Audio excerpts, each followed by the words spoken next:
from today's topic, we tackled about the Unit 4, Lesson 1, which is the methods and strategies in a learning-centered teaching. But before we go to the major points, I want to explain the differences of the methods and the approaches. When we say methods, it is all about the general way in which activity is conducted and a system or a way of doing something like the procedure and techniques. While the approach, it is about the nature of teaching and learning a way of dealing something. And there are two approaches, which is the student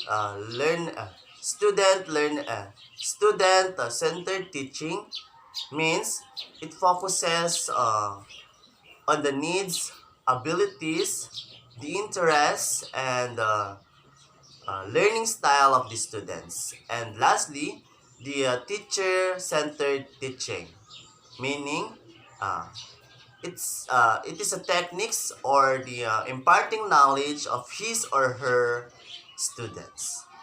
And there are two more, which is the strategy of teaching and the techniques.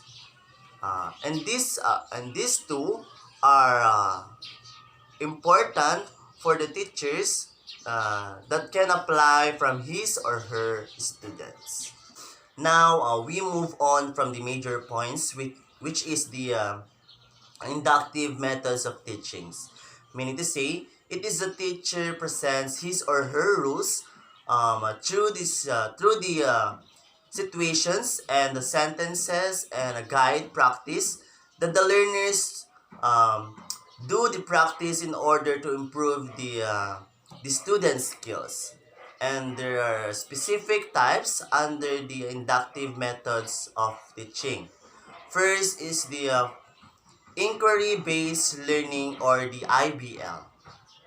Means it is approach to teaching and learning that place the students' questions, ideas, and observations at the center of the learning process. Second is the discovery learning, or the DL, meaning to say, uh, students uh, become active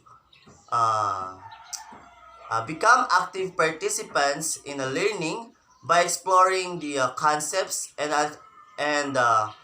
answering their own questions through testing and experience.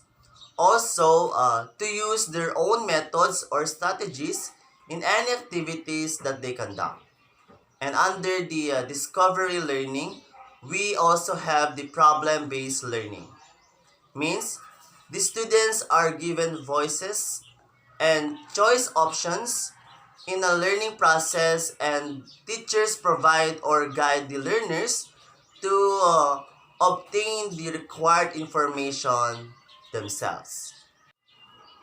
And there are 7 steps in employing the problem-based learning in the classroom, which is the explore the issue, uh, state what is known, define the issues, research the knowledge, investigate solutions, present and support the chosen solutions, and lastly, review your review your performance. And these are important way for the students to improve their critical thinking skills, problem solving, and the communication.